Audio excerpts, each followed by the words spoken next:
নমস্কার বন্ধুরা, info Bengal news চ্যানেলে আপনাদের প্রত্যেককে স্বাগতম জানাই। গতকালই বাজেট পেশ করা হয়েছে, অর্থাৎ 2024-এর যে ইউনিয়ন বাজেট সেটা পেশ করা হয়েছে এবং এই বাজেট পেশ করেছেন কেন্দ্রীয় অর্থমন্ত্রী নির্মলা সীতারামন। এবং আমরা এই যে ভিডিওর মাধ্যমে আপনাদের প্রত্যেককে জানাবো বা জানবো যে এই যে 2024-এর বাজেট, সেই বাজেটে কর্মসংস্থান আদৌ স্থান পেল কিনা এবং অন্যান্য যে সমস্ত উন্নয়নমূলক কাজ আছে সেখানে সেই সমস্ত যে খাত রয়েছে, যে সমস্ত খাতে ঘোষণা করা হয় বাজেট পেশ করলে, সেই সমস্ত খাতে কতটা বৃদ্ধি পাচ্ছে বা কতটা কমে যাচ্ছে জিনিসপত্রের দাম, সবটাই জানবো এই ভিডিওর মাধ্যমে। এবং পাশাপাশি ইন ডিটেলস একদম ফুল এই ভিডিওর মাধ্যমে আপনাদেরকে জানাবো যে ঠিক বাজেটের কি কি ঘোষণা করা হয়েছে এবং সেই ঘোষণার ফলে সাধারণ মানুষ কতটা উপকৃত হবে, বা দ্রব্যমূল্য যে এখন দাম বাড়ছে সব কিছুরই, তা আমরা প্রত্যেকেই জানি, তাতে কতটা সুরাহা হলো সবটাই আলোচনা করব এই ভিডিওর মাধ্যমে। চলুন বন্ধু, ভিডিওটা পুরোটা জেনে নেওয়া যাক। ভিডিওটার মাধ্যমে পুরোটা জেনে নিন যে আপনি কতটা সুবিধা পাচ্ছেন বা কতটা আপনাকে আরো বেশি বিপদের মুখে পড়তে হচ্ছে, বা বলা যেতে পারে আপনাকে কতটা আহ, নাজেহাল হতে হতে পারে বাজেট পেশের মাধ্যমে। যে ঠিক ঘোষণায় কি বলা হয়েছে সবটি জানবো এই ভিডিওর মাধ্যমে। এবং প্রথমেই শুরুতে নির্মলা সীতারামনের যে বক্তব্য সেই অনুযায়ী মোটামুটি যেমনটা আমরা দেখতে পাচ্ছি যে কর্মসংস্থান এবং গ্রামোন্নয়নে একটি বড়সড় জোর দেওয়া হয়েছে বলেই কিন্তু জানা যাচ্ছে। এবং বাজেটের শেষে মধ্যবিত্তকে সামান্য স্বস্তি দিয়েছেন অর্থমন্ত্রী, যেমনটা এই বাজেট পেশ থেকে জানা যাচ্ছে। এবং আমাদের দেশে দ্বিতীয় অর্থমন্ত্রী হিসেবে পরপর ৭ বার বাজেট পেশ করে রেকর্ড গড়ে নিলেন নির্মলা সীতারামন। এবং মোটামুটি যা বাজেট অনুযায়ী দেখা যাচ্ছে যে বলা যেতেই পারে, বা বাংলার থেকে যে সমস্ত, অর্থাৎ আমাদের পশ্চিম বাংলার থেকে যে সমস্ত নেতা মন্ত্রীরা রয়েছে, তাদের একটাই বক্তব্য যে বাংলাকে বঞ্চনা করা হয়েছে, কারণ কেন্দ্রীয় বাজেটে বাংলার প্রাপ্তি নাকি শূন্য। এবং মোদী সরকারের বিরুদ্ধে বঞ্চনার একটি অভিযোগ আনছে আমাদের রাজ্যের যে শাসক দল রয়েছে। সেটি কতটা সত্যি সেইটাও জানবো এই ভিডিওর মাধ্যমে। তো চলুন বন্ধু, ইন ডিটেলস আপনাকে জানিয়ে দিই। মোটামুটি আমরা প্রত্যেকে যেমনটা জানতে পারছি যে বাজেটে বন্যার যে প্রতিরোধ, সেই প্রতিরোধে একটি বিশেষ ঘোষণা করা হয়েছে। অর্থাৎ বন্যা প্রতিরোধে বাজেটে বিশেষ একটি ঘোষণা করেছে, যেখানে বিহার, এই বিহার রাজ্যের জন্য 11,500 কোটি টাকা একটি আহ, তহবিল তৈরি করা হয়েছে। এছাড়া আসামের যে বিশেষ সাহায্য সেটিকেও, সেই রাজ্যকেও দেওয়া হবে। এছাড়া প্রাকৃতিক বিপর্যয়ে বিধ্বস্ত হিমাচল প্রদেশ, উত্তরাখণ্ড, সিকিমের জন্য বাজেটে ঘোষণা করা হয়েছে, যেখানে ঘোষণা করেছেন অর্থমন্ত্রী নির্মলা সীতারামন।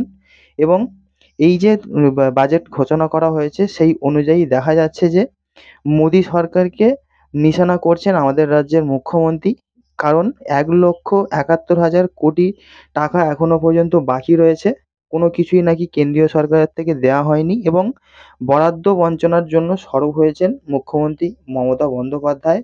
এছাড়া এই সমস্ত যে পূর্বের দিকের রাজ্য রয়েছে, অর্থাৎ যে আমাদের বিহার, উড়িষ্যা, অন্ধ্রপ্রদেশ, পশ্চিমবঙ্গ, এইসব জায়গাতে কিন্তু উন্নয়নের যে জোর সেই দিক থেকে একটি ঘোষণা করা হয়েছে। এছাড়া কলকাতা অমৃতসর অর্থনৈতিক যে করিডোর, তারও সূচনা করা হবে বলেই কিন্তু জানা যাচ্ছে এই বাজেটের তরফ থেকে। এছাড়া শরিক যে নির্ভর আমাদের যে তৃতীয়বারের জন্য মোদির যে সরকার, সেই সরকারের কিন্তু এটা প্রথম বাজেট। এছাড়া নাইডু নীতিশের যে রাজ্যে, সেখানে ঢালা একটি ঘোষণা করা হয়েছে, সেই রাজ্যের জন্য বড়সড় ঘোষণা করা হয়েছে।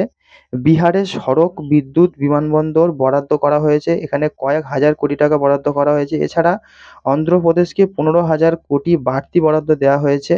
তাছাড়া সরকার বাঁচানোর লক্ষ্যে এই বাজেট, এরকমই কিন্তু তোপ তোপ দিচ্ছে বা বিঁধছে যে সমস্ত বিরোধী দলরা রয়েছে। কিন্তু তৃতীয়বারের জন্য সরকারে প্রধানমন্ত্রী নরেন্দ্র মোদী এসছেন এবং সেই সরকারের প্রথম বাজেট এটি। এছাড়া বাজেটের প্রশংসায় তিনি, অর্থাৎ প্রধানমন্ত্রী নিজেই মুখরিত হয়েছেন। তার দাবি যে এই বাজেটে দেশের সর্বস্তরের মানুষের জন্য উপকৃত তারা প্রত্যেকেই হবেন। দেশের উন্নয়নের পক্ষে শক্তিশালী ভিত তৈরি হবে। গরিব থেকে মধ্যবিত্ত, মহিলা থেকে কৃষক, তরুণ প্রজন্মের দিকে এগিয়ে যাওয়ার বাজেট এটি, এরকমই মন্তব্য করছেন নরেন্দ্র মোদী। এছাড়া যে সমস্ত জিনিসপত্রের দাম কমলো বাড়লো, সেখানে জায়গা নিয়ে নিচ্ছে সোনা রূপো, এখানে দাম কমেছে বেড়েছে। এছাড়া দাম কমেছে মোবাইল ফোনের, প্ল্যাটিনামের, সোলার প্যানেলের, তামার দাম কমতে পারে বলে ঘোষণা করা হয়েছে। এছাড়া ক্যান্সারের ওষুধের দামও কমবে, দাম বাড়তে পারে প্লাস্টিকজাত দ্রব্য ও পিভিসি ফ্লেক্সের। এছাড়া আবাস যোজনা নিয়ে বড়সড় একটি ঘোষণা হয়েছে এই যে বাজেটে আবাস যোজনার জোর দিয়েছেন অর্থমন্ত্রী। প্রধানমন্ত্রী আবাস যোজনার আরও 3 কোটি বাড়ি তৈরির ঘোষণা নির্মলা সীতারামনের মুখ থেকে জানা যাচ্ছে। এছাড়া পরিকাঠামোগত উন্নয়নের একটি জোর দিয়েছে। এখানে জানা যাচ্ছে পরিকাঠামো উন্নয়নে জোর দেওয়া হয়েছে কেন্দ্রীয় সরকারের তরফ থেকে, এবং চলতি বছরের যে অর্থবর্ষ, সেই অর্থবর্ষে পরিকাঠামো উন্নয়নের জন্য খরচ করা হবে 11.11 লক্ষ কোটি টাকা। এখানে 11 লক্ষ কোটি টাকার একটি ঘোষণা করা হয়েছে। এই যে টাকা, সেটি ভারতের জিডিপিতে 3.4% সেরকমই একটি অংশ, এবং পরিকাঠামো উন্নয়নে বেসরকারি বিনিয়োগের উৎসাহ দেওয়ার কথা জানানো হয়েছে কেন্দ্রীয় অর্থমন্ত্রীর তরফ থেকে। অন্যান্য দেশের পরিপ্রেক্ষিতে দেশের অর্থনীতি মজবুত জায়গায় রয়েছে বলে দাবি অর্থমন্ত্রীর। এবং যদি এখানে দেখা যায় যে আয়করের হিসাবটা, তাহলে 3 লক্ষ টাকা পেরোলেই আয়কর দিতে হবে, এবং নতুন কর কাঠামোর 17,500 টাকা পর্যন্ত বাঁচাতে পারবেন সমস্ত করদাতারা, এরকমই একটি দাবি তুলছেন নির্মলা সীতারামন। এবং মূল্যবৃদ্ধি রোধে যে একটি বাজেটের ভূমিকা, সেখানে দেখা যাচ্ছে না তেমন কিছু, কারণ মূল্যবৃদ্ধি রোধে কোনো রকম দিশা দেখা যাচ্ছে না। নির্মলা সীতারামনের বাজেটে তিমিরেই রইল আম আদমি। মূল্যবৃদ্ধি নিয়ন্ত্রণে তার দাবি, অর্থমন্ত্রী এরকমটা করছেন। ভাত রুটি রুজি নিয়ে নাজেহাল সাধারণ মানুষ, 100 দিনের কাজ নিয়ে কোনো রকম ঘোষণা থাকছে না এই বাজেটে। এবং বিরোধী দলের যে সমস্ত নেতারা রয়েছে, তাদেরই একটি বড়সড় দাবি বা তাদের একটি অভিযোগ বলা যেতে পারে, যে বৃদ্ধি যেটা হচ্ছে, সেটাকে রোধ করার জন্য কোনো রকম কিন্তু ঘোষণা করা হয়নি। এছাড়া এই যে বাজেট, সেই বাজেটে দেখা যাচ্ছে যে গরিব, মহিলা, যুবক ও কৃষকদের উন্নয়নের জন্য জোর দেওয়া হয়েছে, এবং জানা যাচ্ছে যে কর্মসংস্থানের লক্ষ্যে স্কিল ডেভেলপমেন্টের জন্য নতুনভাবে একটি ঘোষণা করা হয়েছে। কৃষিকাজে খরচের 50% সহায়ক মূল্য দেওয়া হবে। মহিলাদের উন্নয়নের জন্য 3 লক্ষ কোটি টাকা বরাদ্দ করা হয়েছে। এছাড়া কর্মসংস্থানের জন্য প্রকল্প আনা হবে বলে জানানো হয়েছে। এখানে জানা যাচ্ছে যে ইপিএফওতে যারা প্রথম সমের বাজারে ঢুকেছেন, তাদের জন্য 1 মাসের বেতন তাদেরকে দেওয়া হবে। সেখানে 3টি ইনস্টলমেন্টে 50,000 টাকা অবধি 1 মাসের বেতন দেওয়া হবে। এর ফলে 10 লক্ষ মানুষ উপকৃত হবে বলে তিনি জানিয়েছেন।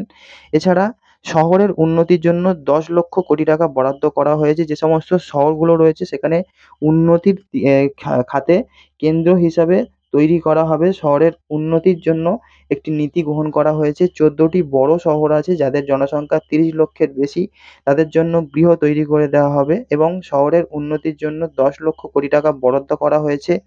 এছাড়া যে সমস্ত যুবক যুবতীরা রয়েছে, অর্থাৎ যে সমস্ত বেকার যুবক যুবতীরা রয়েছে, তাদের জন্য একটি ইন্টার্নশিপেরও ব্যবস্থা করা হয়েছে, যার ফলে 1 কোটি যুবক যুবতী বিভিন্ন ক্ষেত্রে চাকরি পাবে বলে কিন্তু ঘোষণা করা হয়েছে। এবং আগামী 5 বছরে 1 কোটি যুবক যুবতী ইন্টার্নশিপের একটি সুযোগ পাবেন বলে এই যে বাজেট, সেই বাজেটে ঘোষণা করা হয়েছে। এছাড়া কিছু কিছু ক্ষেত্রে দেখা যাচ্ছে যে শুল্ক কমানো হয়েছে, সেগুলো হলো ওষুধ, চিকিৎসার সরঞ্জাম, x-ray machine, mobile phone, mobile চার্জারের যে দাম, সেখানে একটি শুল্ক কমানো হয়েছে মোটামুটি। এছাড়া পাশাপাশি রয়েছে লিথিয়াম, কপার, কোবাল্টের মতো খনিজ পদার্থ, যেখানে শুল্ক সম্পূর্ণ তুলে নেওয়া হচ্ছে বলেই ঘোষণা করা হয়েছে বাজেটে। এবং সেই অনুযায়ী দেখা যাচ্ছে মোটামুটি যে সাধারণ মানুষের যে সমস্ত জিনিসগুলো খুবই প্রয়োজনীয়, তার মধ্যে থেকে ওষুধ, চিকিৎসার সরঞ্জাম, এই সমস্ত এক্স-রে করা বা মোবাইল ফোন, সেই সমস্ত জিনিসের কিন্তু দাম কমছে, তবে খুব সামান্য স্বস্তি বলা যেতে পারে। এছাড়া এই যে বাজেট, সেই বাজেটে কিন্তু অন্ধ্রপ্রদেশের জন্য বিশাল একটি বড়সড় ঘোষণা করা হয়েছে অর্থমন্ত্রী নির্মলা সীতারামনের জন্য। এখানে জানা যাচ্ছে যে বাজেটে চাকরিজীবীদের জন্য বিশেষ সুবিধার কথা ঘোষণা করা হয়েছে অর্থমন্ত্রীর তরফ থেকে। আগে আয়কর দেওয়ার ক্ষেত্রে আয়ের উপর যে 50,000 টাকার একটি ছাড় পাওয়া যেত চাকরিজীবীদের জন্য, এখন সেই পরিমাণটা আরও বাড়িয়ে দেওয়া হয়েছে। 2024-এর এই বাজেট, সেই বাজেট অনুযায়ী জানা যাচ্ছে যে চাকরিজীবীরা আয়কর দেবেন, তাদের নিজেদের আয়ের উপর 75,000 টাকা পর্যন্ত ছাড় পেয়ে যাবেন। অর্থাৎ যা আয় হবে সেখান থেকে ৭৫,০০০ টাকা বাদ দিয়ে বাকি আয়ের অঙ্ক করযোগ্য হবে। একেই বলা হয় স্ট্যান্ডার্ড ডিডাকশন। এই ডিডাকশনটা কিন্তু স্ট্যান্ডার্ড ডিডাকশনটা চালু করা হলো এই যে বাজেট, সেই বাজেট অনুযায়ী। অবশ্যই এই সুবিধাটা শুধুমাত্র অন্ধ্রপ্রদেশ রাজ্যের জন্য, তাদের জন্যই কিন্তু ঘোষণা করা হয়েছে। এবং বন্ধুরা, এই যে স্ট্যান্ডার্ড ডিডাকশন, এই স্ট্যান্ডার্ড ডিডাকশনটা কিন্তু ২০১৯ সালে শেষবার একটি পরিমাণ ঘোষণা করা হয়েছিল, যেখানে এর পরিমাণটা বাড়ানো হয়েছিল। এবার এই যে স্ট্যান্ডার্ড ডিডাকশন, তার পরিমাণ ৫০,০০০ টাকা করা হয়েছিল সেই সময়, এবং বর্তমানে পুরানো নতুন যে কর কাঠামো, সেখানে এই স্ট্যান্ডার্ড ডিডাকশনের পরিমাণ ৫০,০০০ টাকা ছিল। এবার থেকে নতুন ট্যাক্স পরিকাঠামোর অনুযায়ী স্ট্যান্ডার্ড ডিডাকশন ৭৫,০০০ টাকা করা হয়েছে। এখানে ফ্যামিলি পেনশনারদের জন্য এই স্ট্যান্ডার্ড ডিডাকশনের পরিমাণ ১৫,০০০ থেকে বাড়িয়ে সেটিকে ২৫,০০০ টাকা করা হয়েছে। তবে এটা সব রাজ্যের জন্য নয়, শুধুমাত্র অন্ধ্রপ্রদেশ রাজ্যের জন্যই কিন্তু ঘোষণা করা হয়েছে। সেইটাই কিন্তু এখন খবর আছে, সেরকমই কিন্তু জানা যাচ্ছে। তো এই ছিল বন্ধুরা ২০২৪-এর যে বাজেট, সেই বাজেটের ঘোষণা সবটি আমি আপনাদেরকে এই ভিডিওর মাধ্যমে জানালাম। তো আপনাদের কি বক্তব্য রয়েছে এই বাজেটের যে ঘোষণা বা বাজেট পেশের পরে যে সাধারণ মানুষের জন্য যে ঘোষণা, সেই অনুযায়ী তারা কতটা লাভ হবে বা তাদের কতটা ক্ষতি হবে, সবটা কিন্তু জানিয়ে দিলাম। অবশ্যই কমেন্ট করে জানাতে পারেন। আসছি পরের ভিডিও নিয়ে। Good bye.